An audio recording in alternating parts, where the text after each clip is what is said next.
안녕하세요. 프로타고라스 편을 통해서 논리적으로 사고하고 비판적으로 사고하고 종합적으로 사고하는 방식을 익혀보고자 하는 시리즈 세 번째 시간입니다. 자, 이 세 번째 시간 그 파트 프로타고라스 314C 3행부터 319H행까지 부분인데 여기 제목을 이렇게 붙여봤어요. 하데스와 칼리아스의 집. 왜 이런 거 하니 뒤에 이제 질문도 같이 연결이 되겠습니다만 그 플라톤이 또는 소크라테스가 의도적으로 지금 칼리아스의 집을 하데스에 비유하고 있어요. 그리고 거기 있는 인물들도 하데스에 있는 영혼들로 비유하고 있습니다. 그래서 이제 비교를 해봤는데 칼리아스는 책을 읽은 분들은 다 알겠지만 아테네 부호의 아들이고 근데 이제 취미가 이렇게 이제 소피스트 같은 어떤 철학자들 이런 사람들을 대접하고 자기 집에 모셔다가 사람들한테 과시하고 이런 취미였던 사람이고 그래서 나중에 가난해졌다는 얘기도 있을 정도로 유명한 사람입니다. 칼리아스의 집에 이제 소피스트들은 기본적으로 아테네 사람들이 아니었기 때문에 아테네에 방문하게 되면 아테네의 이제 그 부자들 집에 머물렀던 거고 이 칼리아스 집 같은 데 머물렀던 거죠. 그래서 여기 이제 그 이들로부터 배우고자 하는 아테네의 귀족 젊은이들, 돈 많은 집안 젊은이들도 여기 와서 이제 같이 묵으면서 배움을 받고 뭐 이랬던 거죠.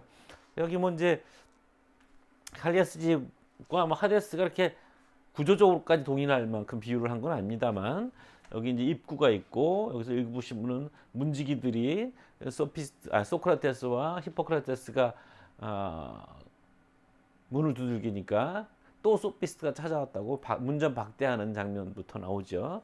그래서 문이 있고 안뜰로 들어오게 되고요. 프로타고라스와 그 일행들이 여기서 이제 여기 댄싱이라고 돼 있나요?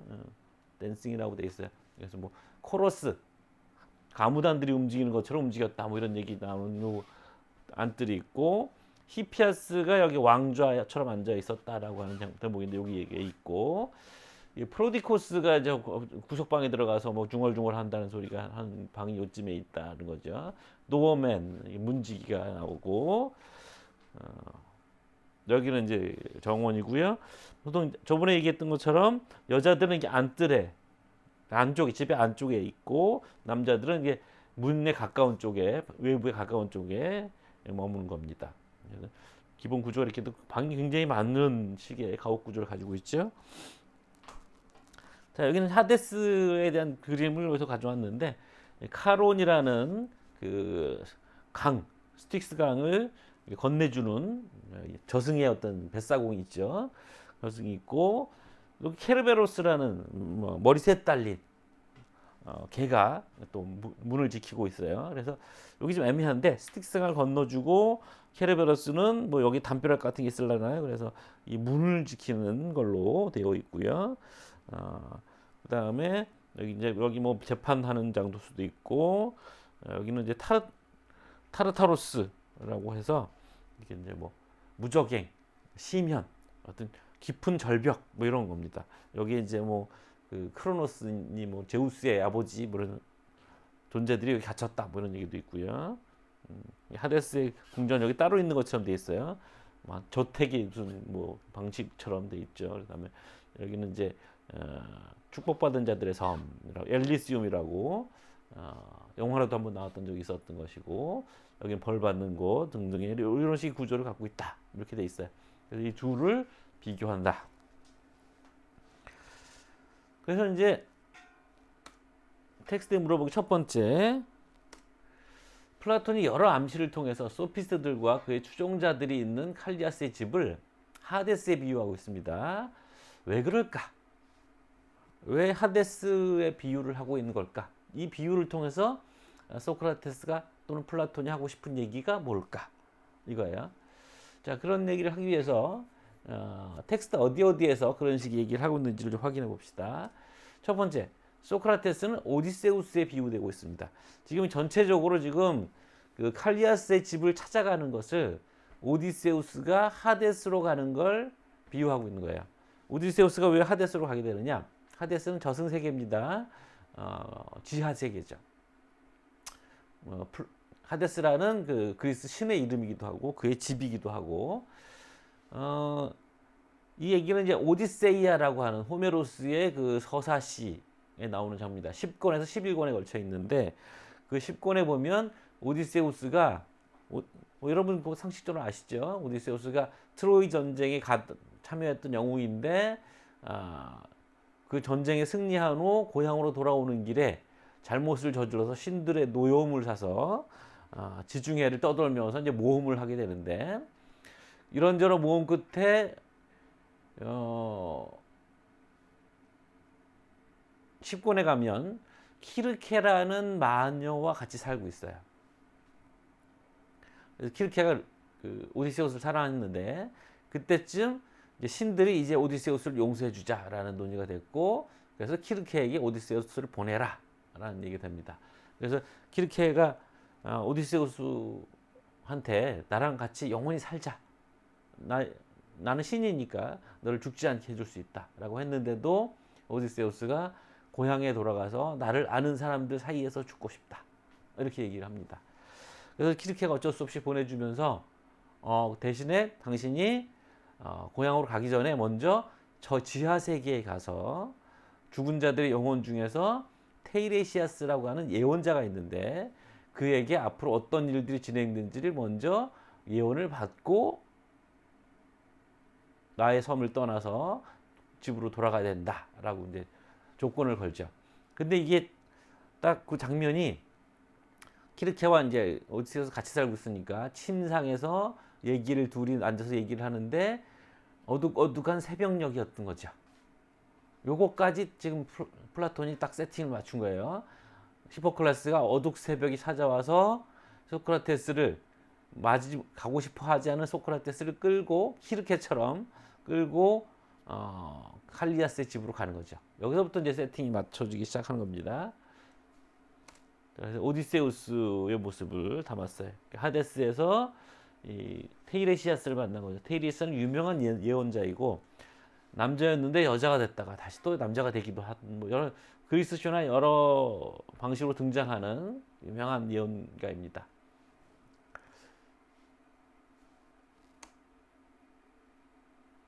자, 그리고 두 번째는 문지기는 케르베로스. 이건 명시적인 엄명은 없어요. 문지기가 케르베로스다 이런 식의 엄명은 없지만, 문지기라는 역할, 이미 이제 오디세우스가 하데스로 간다는 걸 전제하고 나면 이 문지기는 케르베로스의 역할을 하게 되는, 진짜 사람들 쫓아내고 그런 방식이죠. 그 다음에 이게 이제 케르베로스, 머리 셋 달린 헤라클레스가 이 케르베로스를 잡아오기 위해서 하데스에 내려갔던 적이 있어요. 그래서 이제 이 헤라클레스의 모습과 케르베로스가 담겨 있는 화병 그림입니다. 또 하나, 프로타고라스. 이제 이게 딱 들어가면 프로타고라스가 앞에서 이제 산책을 하는데 뒤에 제자들이 쫓아가면서 프로타고라스의 뒤를 따라가는 거죠. 그래서 프로타고라스가 이렇게 돌면 제자들이 이게 바로 돌면 마주칠 수 없으니까 이렇게 쫙 갈라져서 저 뒤로 가서 또 붙고 이런 장면이 나오는데, 거기서 이제 소크라테스가 프로타고라스가 마치 오르페우스처럼 그의 이야기로 사람들을 홀리고 있다 이런 얘기가 나오잖아요. 그 장면에서 연결되어 있고, 오르페우스는 또 역시 그리스 신화에서 여러분들 아시다시피 무사 여신의 아들인데, 아름다운 노래로 사람들 심금을 울리다 못해 이렇게 짐승들까지도 그의 노래를 들으면 이렇게 따랐다 이런 얘기가 있을 정도라서 오르페우스의 비유가 된 것이고, 또 오르페우스는 산 채로 자기 부인인 에우리디케가 독사에 물려서 죽자 살아있는 사람인 채로 하데스로 내려가서 그 에우리디체를 돌려받죠. 근데 지상에 나갈 때까지 돌아보지 말라는 저승의 왕녀 페르세포네의 조건을 어겼기 때문에 에우리디체는 다시 돌아가고 말고, 그래서 오르페우스는 슬픔에 잠겨 노래만 부르다가 트라케 여인들에 의해서 찢겨 죽었다. 뭐 이런 거거든요. 그래서 여기는 이제 하데스에 있는 영혼이라기보다는 하데스에 가서 살아 돌아왔다. 이런 게 중요하겠죠. 지금 그렇다면 소크라테스도 하데스로 가서 다시 돌아오는 거예요. 그래서 그런 의미에서 이렇게 부여가 되어 있는 것 같고,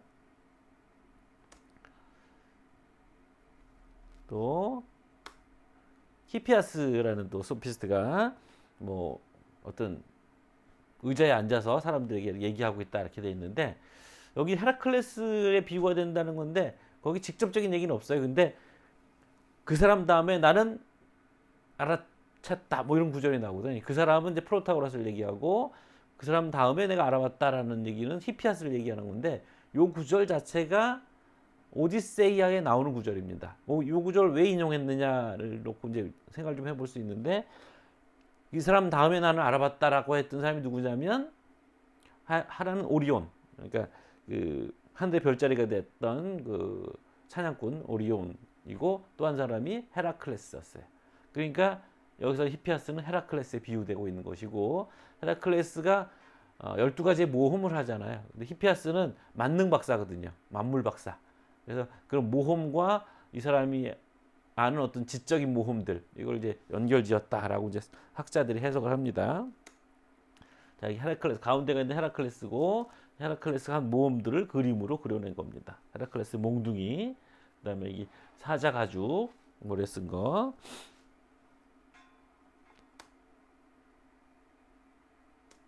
그다음에 이제 프로디코스라고 하는 소피스트가 그 컴컴한 방구석에 그 자기 애인이랑 같이 있는 그 프로디코스가 탄탈로스를 봤다 뭐 이런 말이 나오죠. 그래서 이 탄탈로스는 사실은 여러 가지 왜 프로디코스를 탄탈로스에 비유했을까 뭐 여러 가지 생각을 해볼 수가 있어요. 그러니까 방에서 웅얼웅얼 소리 잘 안 들렸다. 뭐 좀 프로디코스가 지금 건강 상태가 좀 안 좋으니까, 탄탈로스는 하데스에서 벌 받고 있는 사람이고 천벌을 받고 있는 사람인데, 그런 점에서 비유가 됐다. 뭐 또는 프로디코스가 욕심사나운 사람이다. 뭐 이런 식의 비유가 있습니다만, 이 탄탈로스는 저 하데스에서 이런 정보를 받고 있어요. 그러니까 과일나무 밑에 묶여 있는데 과일을 먹으려고 입을 갖다 대면 이 사과가 과일이 가지채로 이렇게 위로 올라가서 닿지를 않고, 자기가 물 속에 잠겨 있는데도 물을 먹으려고 그럼 마시려고 이제 고개를 숙이면 이 물이 또 내려가요. 그래서 자기의 끝없는 욕망의 갈증을 채울 수 없는 어떤 형벌을 받고 있는 건데, 탄탈로스는 원래 이제 신들과 잘 알고 지내던 사이였는데, 그러다 보니 신들을 좀 우습게 알아서 신들 별거 아니다라는 생각을 하고, 신들을 테스트하기 위해서 자기 아들인 펠롭스를 잡아서 요리를 만들어서 신들에게 대접을 합니다.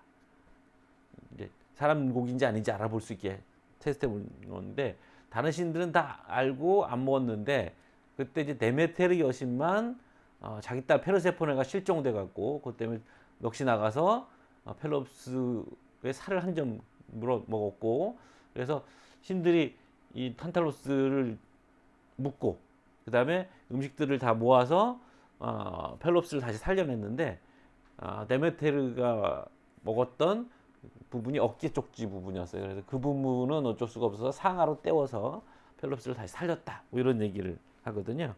그래서 이제 그런 신화의 주인공이었던 탄탈로스가 지하 세계에서 벌을 받고 있는 장면을 프로디코스와 연결해 지은 겁니다. 자, 이렇게 이제 우리가 오디세우스의 그 하데스 방문과 소크라테스의 칼리아스 집, 소피스트들이 득실득실하는 칼리아스 집으로 가는 것을 비유됐다는 얘기를 했고요. 이 비유가 뜻하고자 하는 바는 무엇일까? 이거 여러분들이 생각해 보라는 겁니다. 자, 두 번째 텍스트에게 물어보기. 자, 이제 소크라테스가 히포크라테스를 프로타고라스한테 소개한단 말이에요. 그러면서 뭐라고 하냐면, 이 젊은이가 나라에서 명성을 날리게 되기를 열망한다라고, 이제 당신을 통해서 배움으로써 이 나라에서 명설날리를 열망하고 있다라고 했는데 이 얘기를 히포크라테스가 명시적으로 한 적이 없거든요. 소크라테스가 지금 짐작하는 거예요. 소크라테스가 이렇게 짐작하게 된 어떤 힌트가 어디 있을까? 그러니까 히포크라테스의 어떤 말 또는 어떤 행동으로부터 이런 생각을 하게 된 걸까? 이거 이제 그 단서는 우리 지난번에 얘기했던 소크라테스 집 안뜰에서 히포크라테스 나눈 대화 속에서 우리가 찾아볼 수 있겠죠. 그렇게 한번 찾아보세요. 근거. 자, 세 번째와 네 번째. 자, 지금 프로타고라스가 뭐라고 그러냐면 뭘 배우게 되느냐 그랬더니 바로 대답하지 않고 거기도 보면 이제 그런 얘기를 하잖아요. 소크라테스가 이제 선생님과 대화를 나누고 싶은데 여러 사람이 있는 데서 할까요? 아니면 따로 이렇게 얘기를 할까요? 그랬더니 나를 잘 배려해 주는군. 고맙다. 뭐 이런 얘기를 하거든요. 그러면서 소피스트 기술이 위험해서 사람들이 이제 소피스트 기술이라는 걸 내용은 얘기하지 않고 그걸 배움으로써 젊은이들이 훌륭해지는 기술인데 그래서 이런 소피스트 기술을 막 대놓고 얘기하면 사람들의 질투 이런 걸 받아서 위험한데 나는 그런 거 신경 쓰지 않지만 옛날 사람들도 사실은 다 소피스트들이었는데 그 소피스트 기술을 대놓고 얘기할 수가 없으니까 다른 기술로 가림막을 했다, 위장을 했다 이렇게 되거든요. 그래서 호메로스 같은 헤시오도스 같은 위대한 시인이라든가 오르페우스나 무사이오스 같은 어떤 종교적인 어떤 의례를 거행하는 사람들 또는 체육 교사들, 의사들 등등이 다 사실은 소피스트인데 또는 음악가도 소피스트인데 그런 이제 특정한 기술을 가림막으로 자기 소피스트라는 걸 숨겼다 뭐 이런 얘기 하거든요. 자, 그럼 그 소피스트 기술이라는 게 도대체 뭔지 그거를 한번 여기서 정리해 보세요. 지난번부터 얘기하고 있습니다만 교과강사에게 묻고 싶은 것, 또 조언들 같이 논의해보고 여러 사람이 같이 얘기하면서 여러분들이 주제를 한번 던져보는 겁니다. 내가 여러분들에게 던졌던 질문처럼 여러분들도 다른 사람에게 또는 여러분 본인에게 책을 읽으면서 책 내용을 더 깊이 이해하기 위해서 질문을 만들어서 던져보세요. 자, 오늘은 여기까지 하겠습니다. 수고했습니다.